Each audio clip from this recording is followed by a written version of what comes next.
Okay, remember that they're changing my voice. So this video is part 2 of my series about Liber, aka Dionysus. He's also called Bacchus, and Iacchus, Zagreus, Zabasius, and Liber Pater, and dozens of other titles.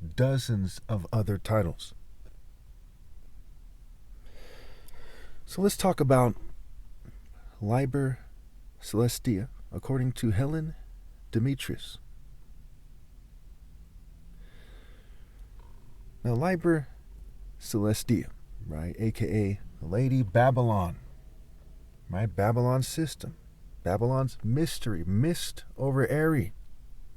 Eri being the son of God in Igbo mythology, and Ares, E-R-I-S, being a deity of chaos that accompanies Mars, whose Greek counterpart is Ares, A-R-E-S, has the word R, right? Who are you, right? Into war.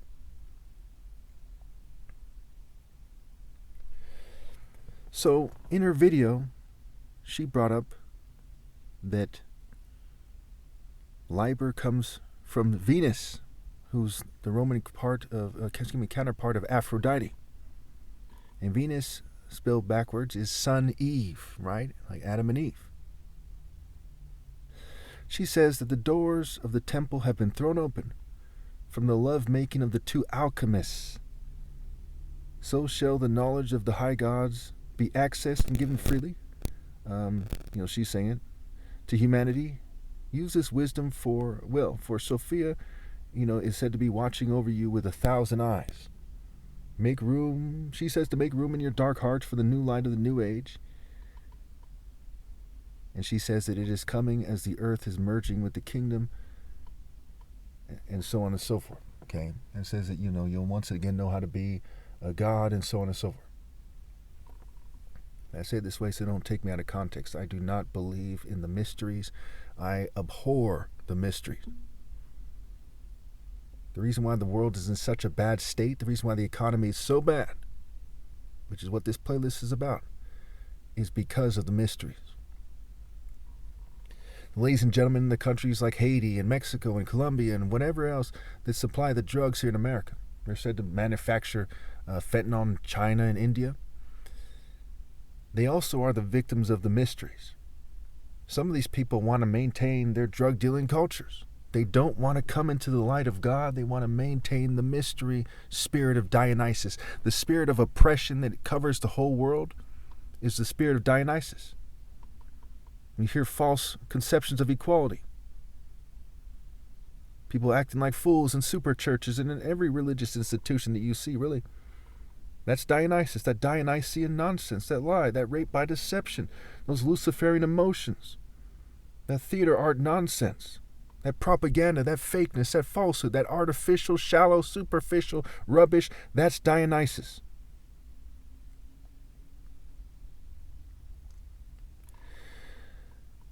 In the video that I'm referencing, she says that Liber Celestia, aka Lady Babylon, right? Because Liber, like Hermaphroditus, is gender neutral more than you might think. Females are said to come into the spirit of Liber too. Gay people and so-called straight people alike are said to come into the spirit of Liber. But Liber is really, Dionysus. The simple answer is it's an LGBT spirit. Because once you merge with the LGBT spirit, okay, which is different than, say, just living by LGBT people. For example, I'm not in an LGBT spirit at all. But I live in a state full of LGBT people. Some are more friendly and fair than others. Some are more fair than some straight people. But I'm not in their spirit or in anyone else's. I'm in the spirit of God Almighty.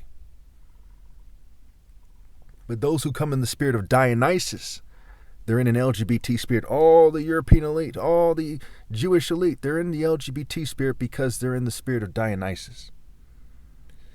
And so when you hear what this person is saying, for example, she's saying that Liber Celestia, this female version of Liber of Dionysus, is said to walk between the worlds and to be known as Sophia. which is what the Templars were accused of worshiping, right? Sophia meaning knowledge. She says she exists between woman and goddess in knowledge and ignorance and walks between the worlds. Her words are said to be like the sword of Anubis, and as such, her words are said to be able to cut you free from the matrix of the black magician. So notice she admits that there's a bunch of people scrambling to put you under a sort of magic spell, a Babylonian spell, but she pretends that her deity can set you free. And that is the essence of madness, of ritual madness, when you think that you're becoming sane from following the essence of madness. Crazy under the guise of sanity.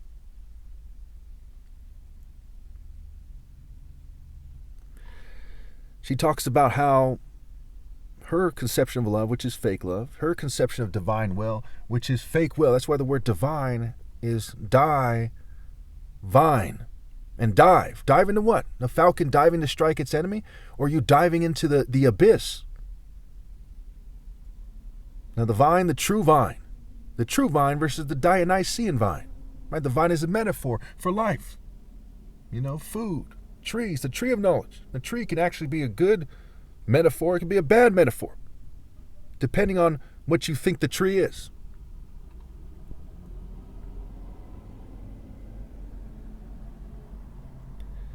Okay, so let's just talk a little bit more about this, and let's wrap this thing up here.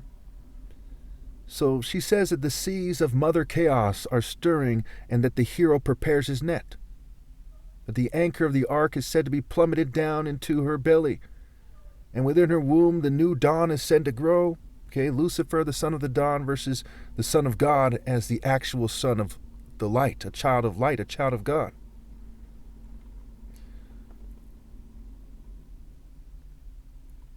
It goes back to interpretation. Interpret, alpha, shun. Which one? Do you shun evil? Do you shun good? Do you shun me as the leader? Or do you shun worldly leaders? Who do you shun? When females are considering to date, they say they'll only date someone who's persecuted for righteousness' sake, for theirs is the kingdom of heaven, or someone who pretends to be persecuted, or who obviously isn't persecuted. What kind of people do you shun? What spirit do you shun? What idea? Do you shun God or the devil? She says that Liber is waiting to be free from his abode and to come out into the world that his parents had prepared for him. So she says that Liber Celestia, right, when the two alchemists come together, this amalgamation of spirits, out comes Liber Celestia, who can be a male or can be a female.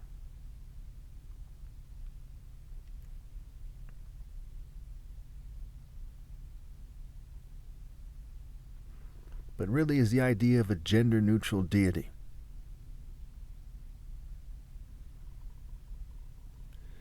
She says that time is of the essence, and that she thinks they should scramble to become one with her Babylonian deity.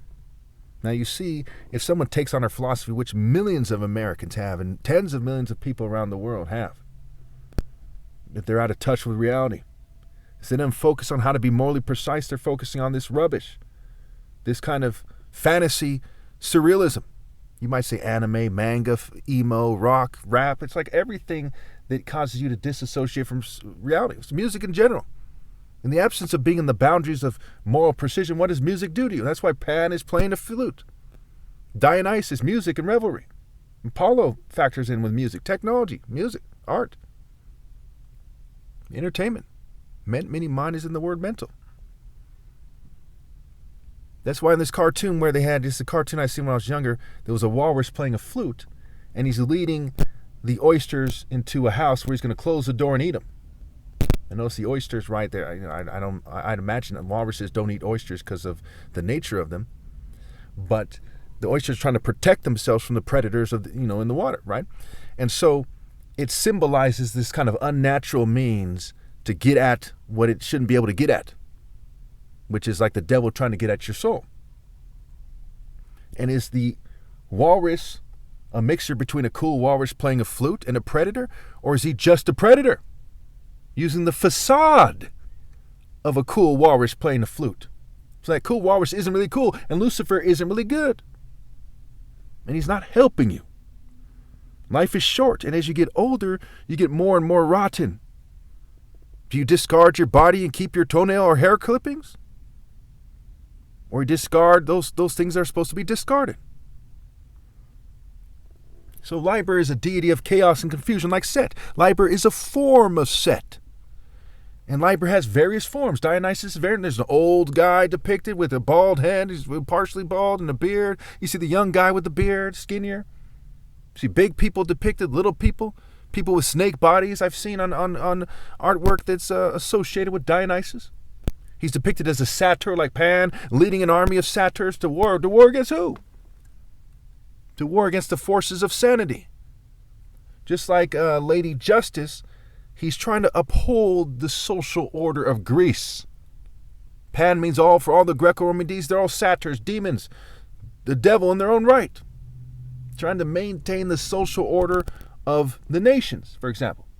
Commonly we think of Greece or Rome, but it was also India. It was also parts of Africa. It was also the Middle East. Dionysus went all over the world. And by the time we get to 2025, it's every nation in the world and its social order. There's social clubs, social order, socializing, social engineering, fraternities, fraternizing. Who fraternizes who? The controlling reproduction, right? The vine, reproduction, vegetation, the harvest, reproduction. Fertility. They flat out say he's a fertility deity, a gender neutral fertility deity. The way to fix the economy is with truth and with a sound and logical plan. Not with chaos and confusion where the politicians won't even present a logical plan. Make 3 videos. 1, your plan in a nutshell. 3 to 5 minutes. 2, a more longer version, 10 minutes. Another one, an hour. Then explain a logical plan.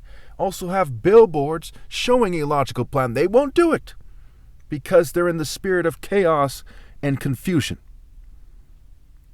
Mockery and satire. Satyr and satire. And Satan. And set in the initiate in. And that is their plan. Serapis is also a very critical form of Dionysus, the merger of Osiris, Hades, and Apis. And Dionysus, Dios, means a young Zeus. And Hades is the alter ego of Zeus. And Osiris, and interpreted by the West at least, is a deity that's called the Lord of the Black, who's resurrected, and in the Roman version it's clear that it's resurrected in the children of the devil. Osiris, as interpreted by the Greco-Roman system, is an evil deity. Okay. Osiris, is interpreted by me, is a whole different story. It's like art. What is a kind, righteous black man who's killed by a wicked person and resurrected to a righteous person?